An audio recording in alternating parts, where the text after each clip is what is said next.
Part of the joys of using financial technology is because of its use. It is easy, it is convenient from the office or from at home. But what goes behind this kind of technology?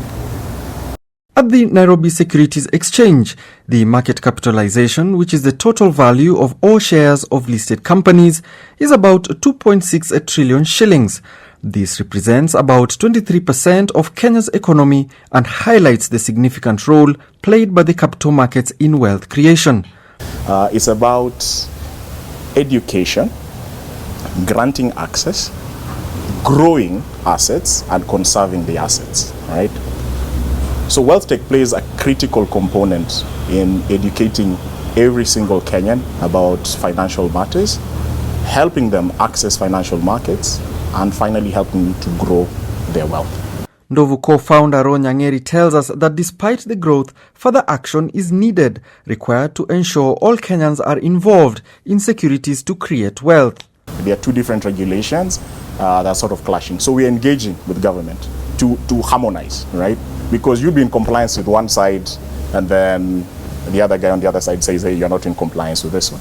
For us as practitioners, we are guilty of creating gates which lock out the public, right? Whenever you watch financial news, you find very difficult terms being quoted, right? And these are special terms for people in the industry.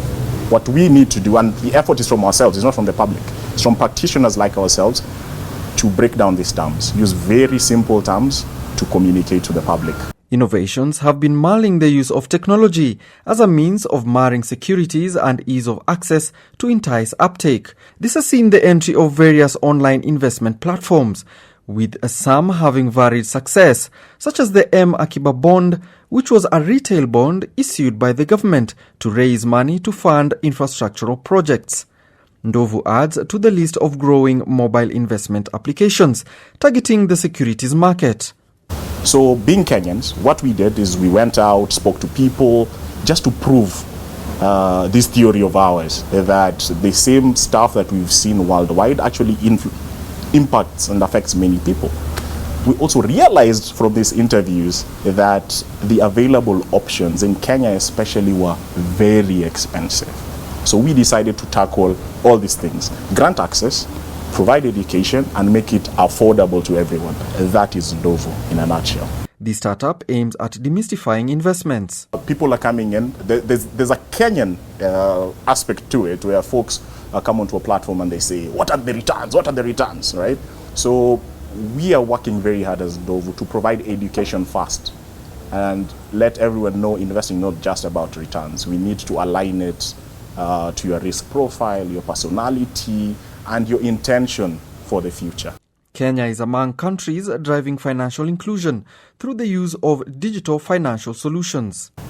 Technology is more than just the gadgetry and the tough jargon that comes with it. It's also about the critical mass of informed citizenry that understand this technology. Alanauko, Tech One.